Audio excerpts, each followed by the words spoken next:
Last class में हम ने पोटेंशियल एनर्जी के बारे में पढ़ा। तो पोटेंशियल एनर्जी क्या होती है? वैसे energy due to configuration of the system या हाइट के कारण जो पोटेंशियल एनर्जी होती है उसको हम क्या लिखते हैं? mgh। फिर हमने देखा कि टोटल मैकेनिकल एनर्जी कंजर्व रहती है, और अगर हम किसी ऑब्जेक्ट को हाइट से रिलीज करेंगे तो जैसे जैसे वो नीचे आएगा पोटेंशियल एनर्जी उसकी डिक्रीज होगी और काइनेटिक एनर्जी इंक्रीज होगी, लेकिन दोनों का प्रोडक्ट क्या रहेगा? सेम रहेगा। तो ठीक है, पोटेंशियल एनर्जी नीचे आने पे डिक्रीज होती है, काइनेटिक एनर्जी इंक्रीज होती है और टोटल मैकेनिकल एनर्जी कंजर्व रहती है। ये हमने देखा था।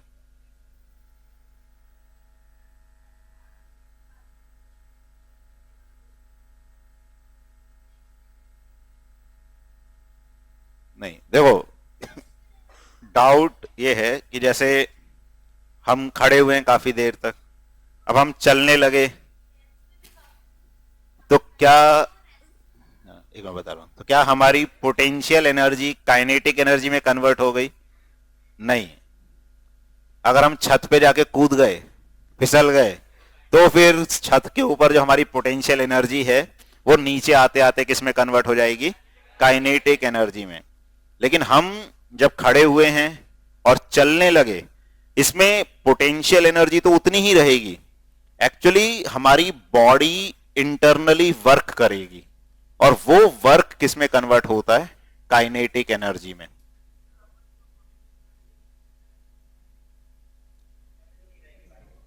देखो एक चीज, ठीक है, मतलब थोड़ा सा कंफ्यूजिंग है। ऐसा नहीं है कि सिर्फ पोटेंशियल एनर्जी ही काइनेटिक एनर्जी में कन्वर्ट हो सकती है। कोई भी एनर्जी या वर्क किस में कन्वर्ट हो सकता है? काइनेटिक एनर्जी में। तो हाइट के कारण जो एनर्जी है वो पोटेंशियल एनर्जी। अब हम खड़े हैं, चलने लगे, तो हाइट में तो कोई चेंज नहीं आया, तो पोटेंशियल एनर्जी में कोई चेंज नहीं आया। और एनर्जी के लिए क्या चाहिए? वर्क। वो वर्क कौन करता है? हमारी बॉडी परफॉर्म करती है। तो हमारी बॉडी में भी कैपेबिलिटी होती है वर्क करने की। तो जो बॉडी वर्क करने की कैपेबिलिटी रखती है उसके कारण क्या आती है? काइनेटिक एनर्जी आती है। और दिन भर में हम इतना वर्क करते हैं बॉडी से, इसीलिए हमें एनर्जी की जरूरत पड़ती है, भूख लगती है, हम खाना खाते हैं, वो सब इसलिए कि हमें क्या मिल सके? एनर्जी मिल सके, जिससे हम डिफरेंट वर्क्स परफॉर्म कर सके। ठीक है। हाँ, अगर हम देखो सीढ़ियों से उतर रहे हैं उस वक्त भी हमारी पोटेंशियल एनर्जी क्या हो रही है? कम हो रही है। लेकिन हम सीधे ये नहीं बोल सकते कि वही पोटेंशियल एनर्जी हमारी काइनेटिक एनर्जी में कन्वर्ट हो, क्योंकि अगर हम धीरे धीरे उतर रहे हैं तो हमारी काइनेटिक एनर्जी वैसे चेंज ही नहीं हो रही। काइनेटिक एनर्जी तो क्या होती है? Half mv²। अब हम जैसे उतरे, एक स्टेप उतरे, दूसरा उतरे, तो हमारी काइनेटिक एनर्जी तो लगभग कांस्टेंट ही रहेगी अगर स्पीड हमारी कांस्टेंट है तो हमें क्या करना पड़ता है? वही, उसमें भी बॉडी वर्क करती है। बॉडी वर्क, देखो अगर हमारी बॉडी क्या होती है?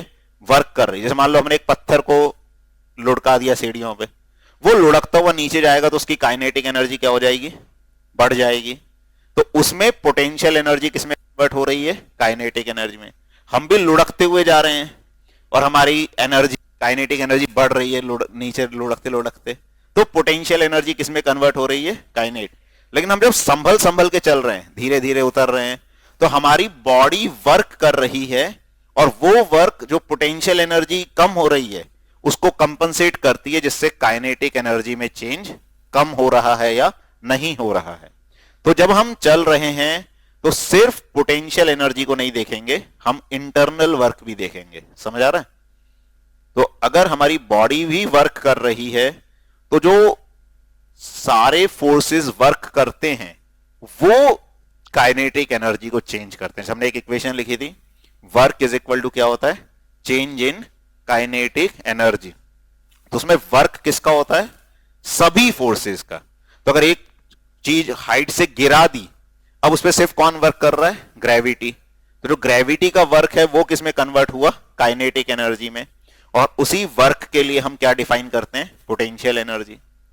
और अगर हम किसी चीज को ऐसे पकड़ के धीरे धीरे लेके आ रहे हैं, अब भी पोटेंशियल एनर्जी तो कम हो रही है इसकी, लेकिन एनर्जी बढ़ी नहीं बढ़ी, क्यों? क्योंकि हमारा हाथ भी इस पे वर्क कर रहा है। तो ग्रेविटी के कारण तो ये नीचे आ रहा है, लेकिन हमारा हाथ नेगेटिव वर्क कर रहा है, तो नेट वर्क इस पे क्या हो रहा है? जीरो। इसलिए काइनेटिक एनर्जी चेंज नहीं। ठीक है, तो अगर कोई ऑब्जेक्ट फ्री फॉल करेगा, उस केस में पोटेंशियल एनर्जी पूरी किस में कन्वर्ट हो जाएगी? काइनेटिक एनर्जी में। अगर कोई पकड़ के ला रहा है या किसी और तरह से मूव करा रहा है कि फ्री फॉल नहीं हो रहा है, तो हम ऐसा नहीं बोलेंगे कि पोटेंशियल एनर्जी किस में कन्वर्ट हो गई? पूरी kinetic energy.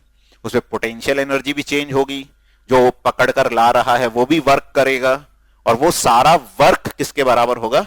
Change in kinetic energy के बराबर होगा। ठीक है, आया समझ? ऐसी किसी चीज को ऊपर फेंक दिया, अब सिर्फ ग्रेविटी के अंडर मोशन हो रहा है, तो धीरे धीरे उसकी स्पीड क्या होती जाएगी? कम। ठीक है, तो जब हम एनर्जी कंजर्वेशन की बात कर रहे हैं, उसका मतलब सिर्फ कौन सा फोर्स लग रहा होगा उस वक्त? ग्रेविटेशनल फोर्स, और कोई फोर्स नहीं। क्योंकि एक ऑब्जेक्ट को हम पकड़ के तो ऊपर ले जाते वेलोसिटी बढ़ा भी सकते हैं। एक ऑब्जेक्ट को हम ले जा रहे हैं, धीरे धीरे वेलोसिटी बढ़ा सकते हैं, क्योंकि हम भी क्या कर रहे हैं? उस पर फोर्स लगा रहे हैं। तो काइनेटिक एनर्जी टोटल वर्क पे डिपेंड करती है। अगर एक्सटर्नल कोई वर्क नहीं, हमने सिर्फ उसको फेंक दिया, फिर वो किसके अंडर मूव कर रहा है? ग्रेविटी के अंडर। तो ऊपर जाने पे पोटेंशियल एनर्जी बढ़ेगी, तो काइनेटिक एनर्जी क्या होगी? कम। तो ये कॉन्सेप्ट तभी लगाना है एनर्जी कंजर्वेशन का, मतलब इस तरह से कि काइनेटिक प्लस पोटेंशियल कांस्टेंट होगी अगर मोशन किसके अंडर हो रहा होगा? ग्रेविटी के अंडर। आया समझिए? चलो अब इस पे बेस्ड एक दो प्रॉब्लम्स करके देखते हैं। तो क्वेश्चन लिखो।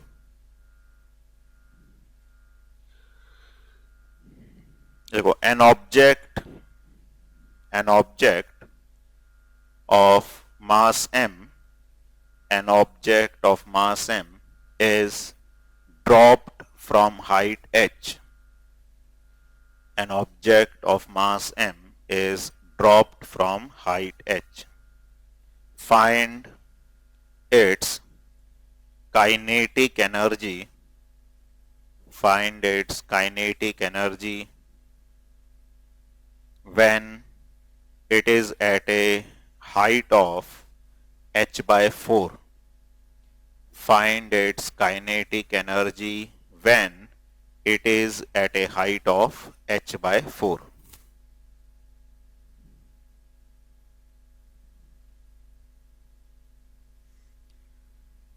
देखो, ऐसे क्वेश्चंस में क्या करना है हमको? तो हमने एक ऑब्जेक्ट को ड्रॉप कर दिया, यानी अब उस पर सिर्फ कौन सा फोर्स लग रहा है? ग्रेविटेशनल फोर्स लग रहा है। वो कितनी हाइट पे था? h। और जब वो h by 4 हाइट पे पहुंचेगा, उस वक्त उसकी काइनेटिक एनर्जी क्या होगी, ये हमें बताना है। अब हम जानते हैं कि अगर ग्रेविटी के अंडर मोशन हो रहा है, तो टोटल मैकेनिकल एनर्जी क्या रहती है? कंजर्व। जानते हैं ना हम ये। तो जो पोटेंशियल एनर्जी होगी इनिशियल, उसको चलो अपन पीई भी लिख सकते हैं। तो PE initial plus kinetic energy initial, ये टोटल एनर्जी होगी इनिशियली, और ये हमेशा क्या रहती है? कांस्टेंट, अगर मोशन अंडर ग्रेविटी हो रहा है। तो potential energy final plus kinetic energy final, ऐसे लिख सकते हैं। अब इनिशियली जब हमने उसको ड्रॉप किया, मतलब वेलोसिटी उसकी कितनी थी? 0। और कितनी हाइट पर था वो? h। तो पोटेंशियल एनर्जी कितनी थी उसकी? mgh। और काइनेटिक एनर्जी 0, क्योंकि वेलोसिटी 0 है। अब जब वो h by 4 हाइट पे है, तो उसकी पोटेंशियल एनर्जी क्या होगी? mgh by 4, क्योंकि पोटेंशियल एनर्जी तो सिर्फ हाइट पे डिपेंड करती है, और हमसे पूछा क्या था? काइनेटिक एनर्जी क्या होगी उस वक्त। तो इसको इधर ले जाके माइनस कर दे, तो mgh minus mgh by 4 is equal to kinetic energy final. तो फाइनल काइनेटिक एनर्जी क्या हो जाएगी? 3 mgh by 4। आया समझ? तो ग्रेविटी के अंडर मोशन हो रहा है, तो टोटल मैकेनिकल एनर्जी कंजर्व रहेगी। तो जो इनिशियल सम होगा पोटेंशियल और काइनेटिक एनर्जी का, वही किसी भी पोजीशन पे होगा, और हमें किस पोजीशन पे देखना था, h/4 पे। आया समझिए। अच्छा चलो एक और क्वेश्चन लिखो। In the above problem, in the above problem, find speed of object, find speed of object just before striking the ground. In the above problem, find speed of object just before striking the ground. जमीन से टकराने से just पहले speed कितनी होगी object की।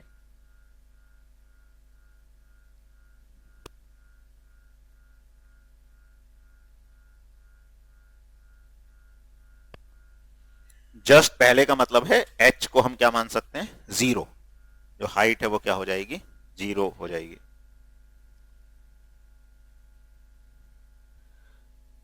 देखो इसमें जब अब ये कह रहा है कि टकराने वाला है ये, उस वक्त स्पीड क्या होगी, और जब यहां पर पहुंच गया तो इस वक्त स्पीड क्या है टकराने से जस्ट पहले। तो अब इसमें भी हम यही कॉन्सेप्ट यूज कर सकते हैं कि जब तक ग्रेविटी के अंडर मोशन हो रहा है टोटल एनर्जी कंजर्व रहेगी, कांस्टेंट रहेगी। अब पहले कितनी हाइट पर है, h, तो पोटेंशियल एनर्जी क्या होगी, mgh। काइनेटिक कितनी है, 0। फाइनली वो कहां पे आ जाएगा, सरफेस से टकराने वाला है, तो h कितना हो गया, 0।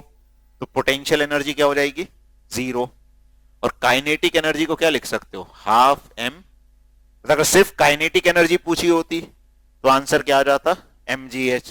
अपने से क्या पूछा है, या तो चलो पहले काइनेटिक एनर्जी देख ले। तो this is kinetic energy final. तो this implies final kinetic energy is mgh। अब काइनेटिक एनर्जी किसके बराबर होती है, हाफ m v²। तो फाइनल वेलोसिटी अगर v है तो half mv² is mgh। m से m कट गया, v² is 2gh, v is equal to √2gh। तो ये स्पीड होगी जस्ट टकराते वक्त। देखो ऐसे जो क्वेश्चंस हैं ये इक्वेशन ऑफ मोशन से भी कर सकते हैं, लेकिन यहां हम देख रहे हैं कि कैसे हम एनर्जी कंजर्वेशन का यूज करेंगे। इक्वेशन ऑफ मोशन से कैसे कर सकते हो, थर्ड इक्वेशन से कर सकते हैं, क्योंकि u कितना है, 0, एक्सेलरेशन कितना है, g, और ये इक्वेशन लगाएं, v² is equal to u² plus 2as। तो u 0, s किसके बराबर हो गया, h, डिस्प्लेसमेंट कितना हो रहा है, h, तो v कितना आ जाए, और a g के बराबर है, तो v कितना आ गया, √2gh। ठीक है। तो ऐसे एक क्वेश्चन को करने के तरीके अलग अलग हो सकते हैं। पहले हमने ये देखा था कि कैसे हम उसका इक्वेशन ऑफ मोशन का यूज कर सकते हैं। अब हमको ये भी समझना है कि एनर्जी कंजर्वेशन का कैसे यूज कर सकते हैं उन्हीं प्रॉब्लम्स में। आ रहा है समझ, कोई दिक्कत?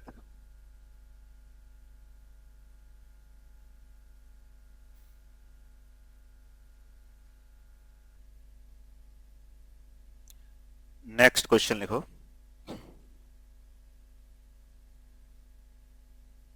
A block of mass m, a block of mass m is thrown vertically upwards. A block of mass m is thrown vertically upwards with speed u. With speed u. Find maximum height reached by the block. A block of mass m is thrown vertically up with speed u. Find maximum height reached by the block. तो सबसे पहली बात तो maximum height पे क्या होगा, velocity क्या हो जाएगी, 0, क्योंकि तब तक वेलोसिटी ऊपर जाएगा। तो इसका यूज करके बताओ क्या आएगी maximum height.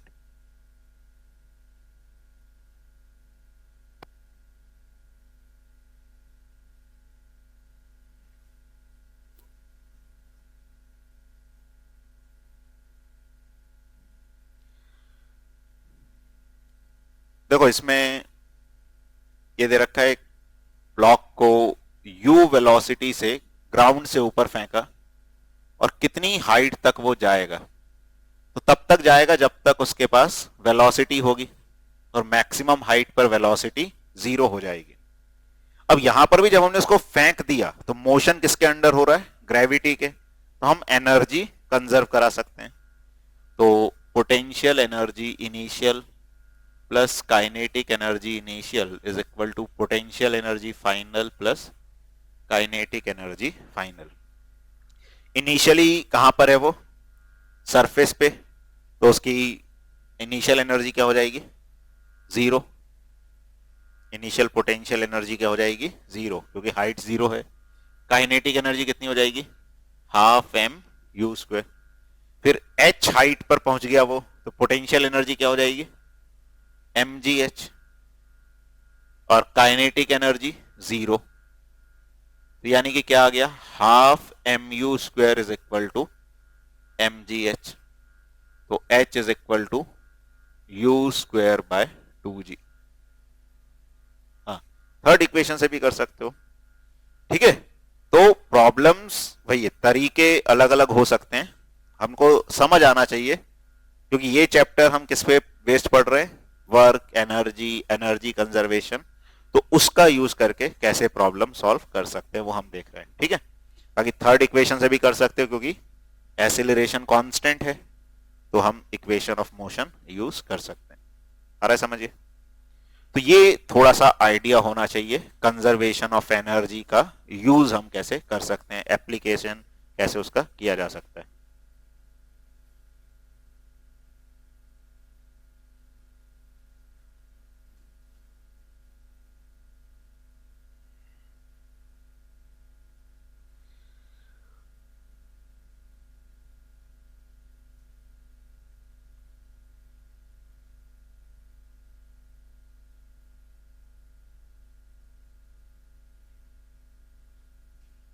Rate of doing work और पावर।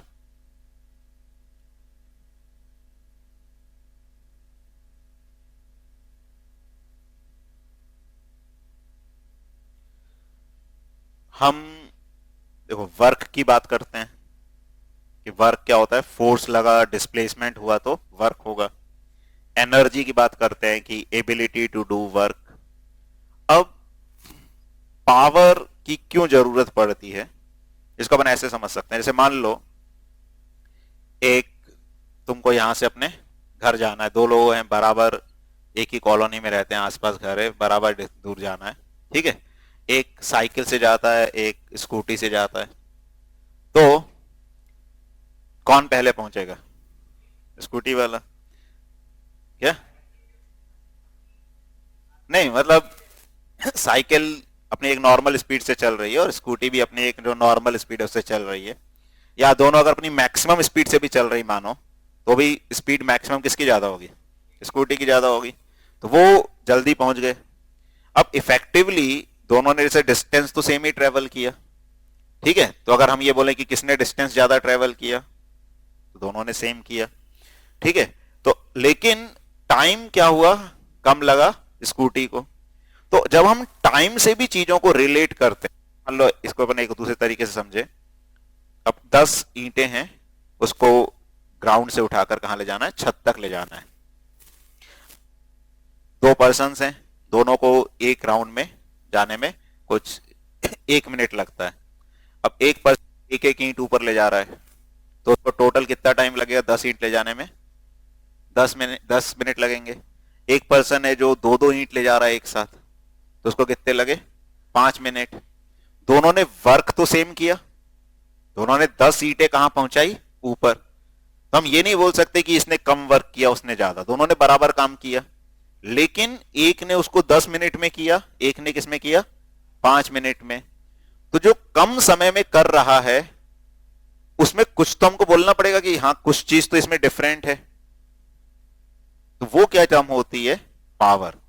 एक्चुअली वर्क दो चीजें बराबर कर सकती हैं, लेकिन कितनी रेट से वर्क कर रही हैं उसको क्या बोला जाता है, पावर, ठीक है। तो जो ज्यादा रेट से वर्क कर रहा है, जैसे उसने 10 ईंटें रखने में एक ने 10 मिनट लगाए और दूसरे ने कितना टाइम लिया, 5 मिनट। तो वर्क सेम किया लेकिन उसका टाइम कितना था, आधा। तो अपन बोल सकते हैं उसकी पावर डबल होगी। ठीक है। तो इसलिए जब हमें चीजों को इस तरह से रिलेट करना होता है कि सेम वर्क कौन कितने कम टाइम में कर सकता है, वो क्या काउंट होती है, उसकी पावर काउंट होती है।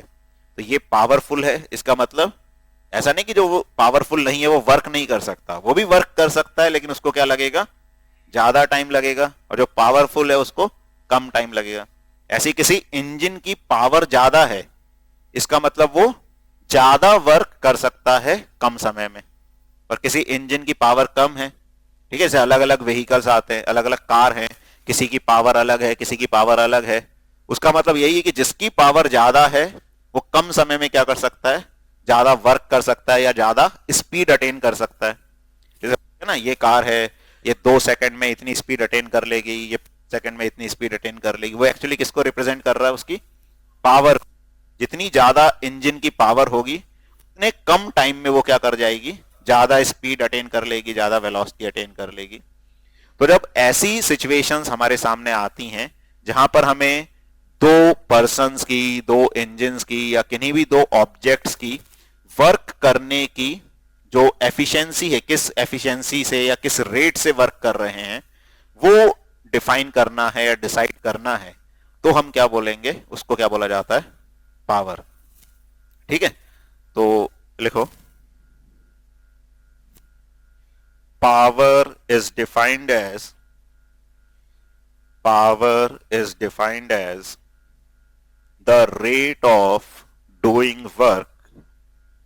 Power is defined as the rate of doing work or the rate of transfer of energy. The rate of doing work or the rate of transfer of energy.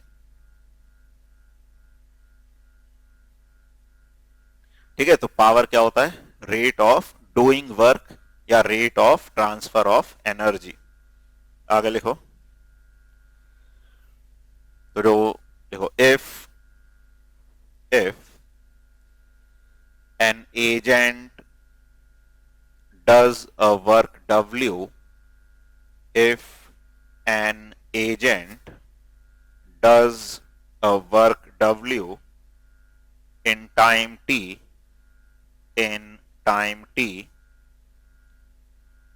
if an agent does a work W in time t, then power is given by,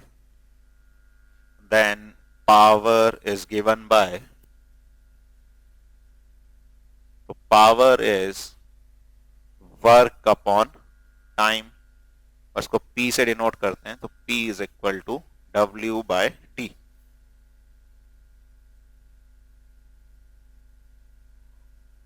ठीक है। इसकी unit क्या होगी, तो work की joule, time की second, तो क्या आ जाएगा, जूल पर सेकंड। और जो इसकी यूनिट है कॉमनली, वो इसको एक नया नाम देते हैं, उसको वॉट बोला जाता है, W से भी डिनोट किया जाता है, वॉट। तो जो 1 वॉट है ये क्या हो जाएगा, 1 जूल अपॉन 1 सेकेंड। यानी अगर कोई एजेंट 1 जूल वर्क 1 सेकेंड में करता है तो उसकी पावर क्या बोली जाएगी, 1 वॉट बोली जाएगी।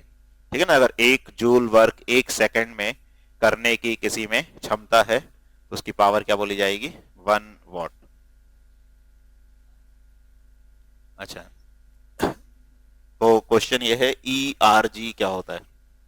ये भी यूनिट होती है वर्क की। इसको एक्चुअली यूनिट भी अलग अलग सिस्टम में होती है, वो हायर क्लासेस में तुम ज्यादा देखोगे। इसको जैसे SI यूनिट बोला जाता है, तो वर्क की SI यूनिट क्या होती है, जूल। ठीक है, SI यूनिट ऑफ वर्क ये होती है जूल, जिसको J से डिनोट करते हैं। ये होती है CGS यूनिट, ये वर्क की ही होती है, CGS यूनिट ऑफ वर्क। ये होती है अर्क। ठीक है, तो सीजीएस क्या होता है इसमें, जैसे नॉर्मली जो यूनिट्स होती हैं उसमें लेंथ को किस में लेते हैं, मीटर में, मास को किस में लेते हैं, केजी में, टाइम को किस में लेते हैं, सेकंड। इसमें सीजीएस में क्या होता है, जो लेंथ है उसको सेंटीमीटर में लेते हैं, सी सेंटीमीटर को डिनोट करता है, मास को ग्राम में लेते हैं, टाइम को सेकंड में लेते हैं, तो इसलिए वो यूनिट्स क्या आ जाती हैं, अलग अलग आ जाती हैं। और 1 जूल जो है ये 10⁻7 अर्क्स के बराबर होता है। ठीक है, तो इंफॉर्मेशन के लिए ये याद रख सकते हो, वैसे ज्यादा काम नहीं आएगा। ठीक है, तो हम यहां पे डिस्कस कर रहे हैं पावर। तो पावर की यूनिट क्या होती है, जूल पर सेकेंड, या उसको क्या लिख सकते हैं, वॉट लिख सकते हैं। ठीक है, अब इसमें कई बार ये यूज किया जाता है किलोवाट। तो 1 किलोवाट क्या होगा, ये होता है 1000 वॉट्स। तो इसको शॉर्ट में ऐसे भी लिख देते हैं 1 किलोवाट, तो this is equal to 1000 watt और 1000 जूल पर सेकेंड। कई बार ऐसे भी लिखा जाता है 1 मेगावाट। तो 1 मेगावाट क्या होगा, 10⁻6 वॉट्स। मेगावाट्स क्या होता है, 10⁻6 वॉट्स। तो 1 megawatt is equal to 10⁻6 watt और 10⁻6 जूल पर सेकेंड।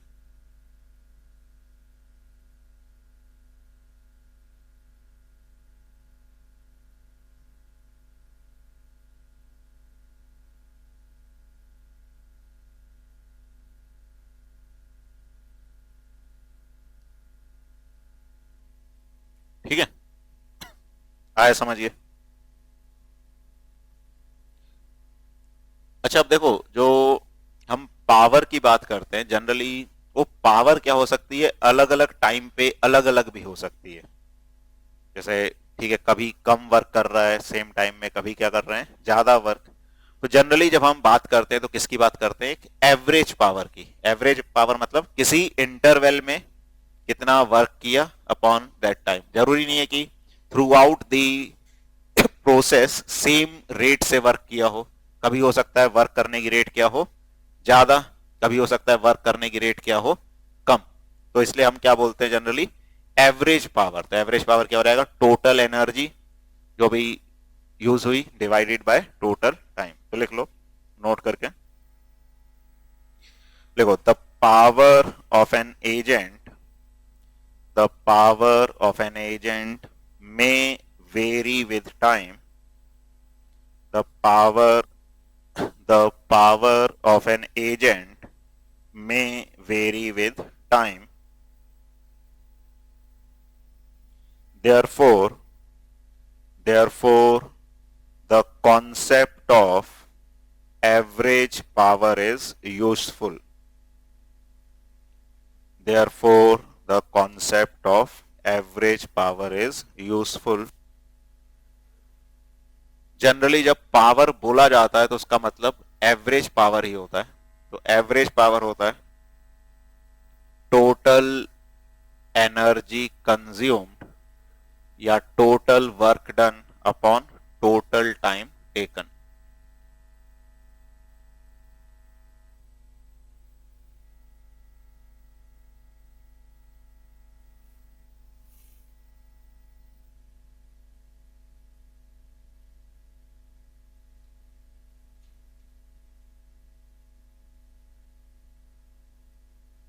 ठीक है, तो एक क्वेश्चन लिखो,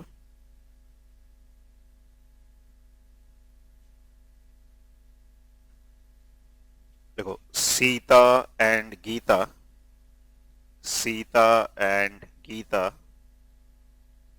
each of weight 400 Newton, each of weight 400 Newton, climbed up a rope, through a height of 10 meter. through a height of 10 meter. Sita takes 20 second. Sita takes 20 second while Geeta takes 50 second to accomplish this task. 50. Sita takes 20 second while Geeta takes 50 second to accomplish this task. What is the power expended by each girl? What is the power expended by each girl?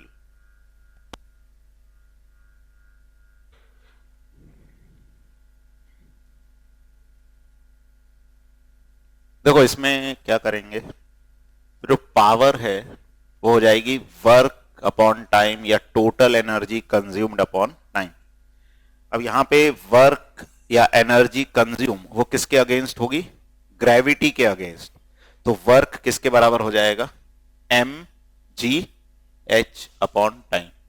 अच्छा ध्यान रखना यहां M G सीधे ही दे रखा है. M into जी क्या होता है? वेट. तो वेट अपने को दे रखा है इंटू एच बाय टाइम.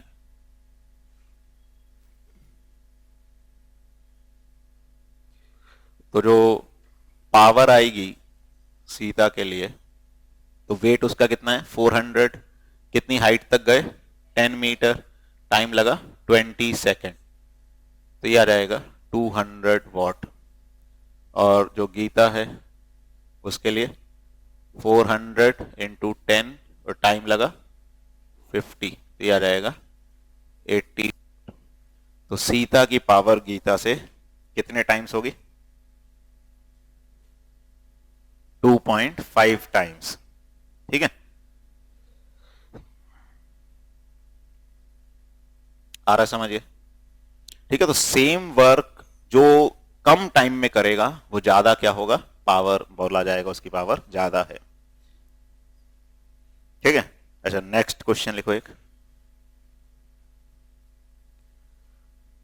लिखो, a boy of mass 50 kg, a boy of mass 50 kg runs up a staircase of 45 steps, runs up a staircase of 45 steps in 9 seconds. In 9 seconds. If the height of each step is 15 centimeter, if the height of each step is 15 centimeter, find his power. Find his power. Take G is equal to 10 meter per second square.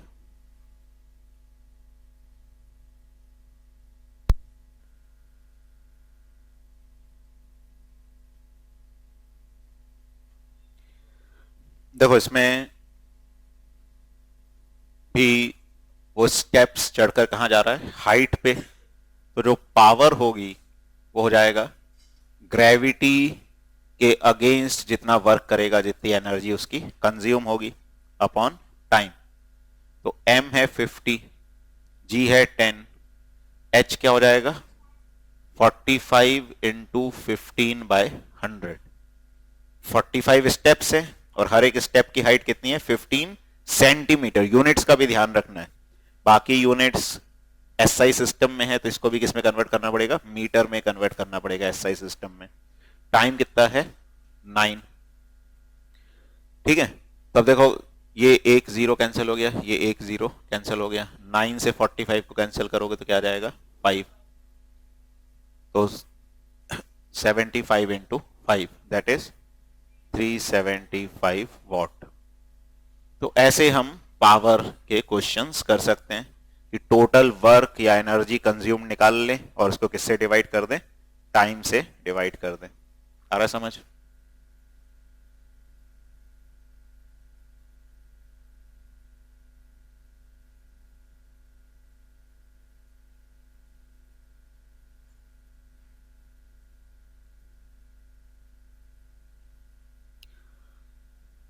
आगे लिखो,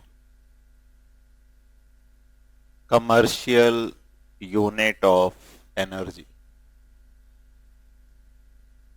ठीक है, तो ये छोटा सा topic है, chapter complete हो जाएगा इसके बाद। Commercial unit of energy.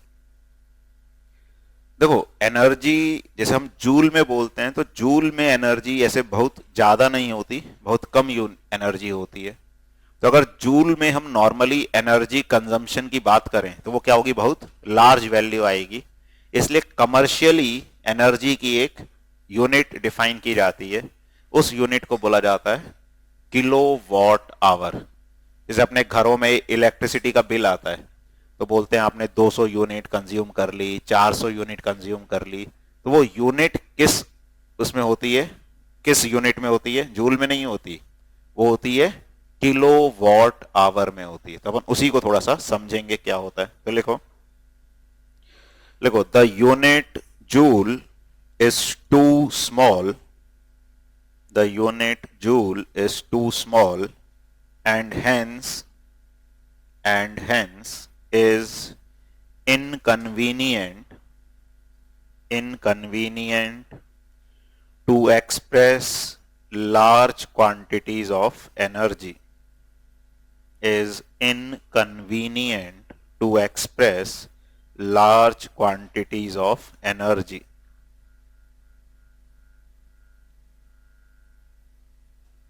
We use a bigger unit of energy, we use a bigger unit of energy called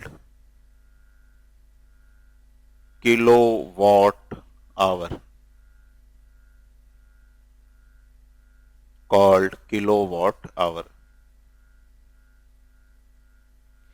अब देखो ये होता क्या है, तो 1 किलोवाट आवर, तो वैसे देखो इसका मतलब क्या है सीधे, जैसे पावर क्या होता है, एनर्जी अपॉन टाइम। एनर्जी को क्या लिख सकते हैं, पावर इनटू टाइम। तो 1 किलोवाट तो क्या हो गई, पावर, इनटू 1 आवर, ये क्या हो गया, टाइम। ठीक है, तो एनर्जी की यूनिट कैसे आई है, पावर। जैसे एनर्जी अपॉन टाइम होता है, एनर्जी क्या होती है, पावर इनटू टाइम। तो 1 किलोवाट तो क्या है, पावर। ठीक है ना, ये किसको डिनोट कर रहा है, पावर, और ये किसको डिनोट कर रहा है, टाइम। तो पावर इंटू टाइम अपने को क्या दे देगा, एनर्जी। अब 1 किलोवाट कितना होता है, 1000 वॉट या 1000 जूल पर सेकेंड। अब 1 आवर को भी किस में कन्वर्ट करना पड़ेगा, सेकेंड्स में। तो 1 आवर में क्या होते हैं, 60 मिनट्स, और हर मिनट में 60 सेकेंड्स। तो कितने सेकेंड होते हैं टोटल, 3600 सेकेंड्स। तो ये सेकेंड से सेकेंड कट जाएगा, तो ये आ जाएगा 360000 जूल। तो 1 किलोवाट आवर इतनी एनर्जी होती है। या इसको थोड़ा सा हम कन्वीनियंट वे में ऐसा भी लिख लेते हैं, 3.6 इंटू 10⁻⁶ जूल। तो ये 1 किलोवाट आवर होता है।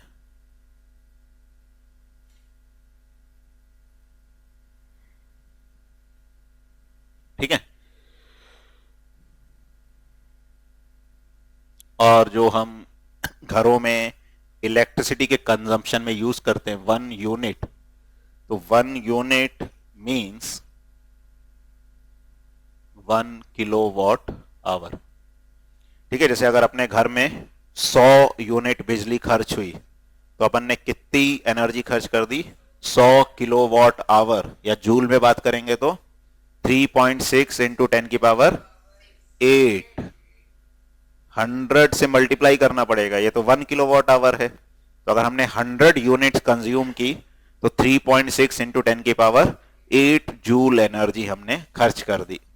ठीक है, तो इसलिए कम खर्च किया करो, एनर्जी थोड़ी सी सेव करनी चाहिए। ठीक है,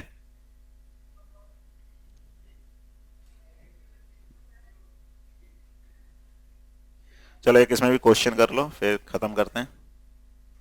चलो लिखो, एक क्वेश्चन लिखो, an electric bulb of 60 watt, an electric bulb of 60 watt is used for is used for 6 hours per day. An electric bulb of 60 watt is used for 6 hours per day. Calculate the units of energy. Calculate the units of energy consumed in 1 day. Calculate the units of energy consumed in 1 day by the bulb.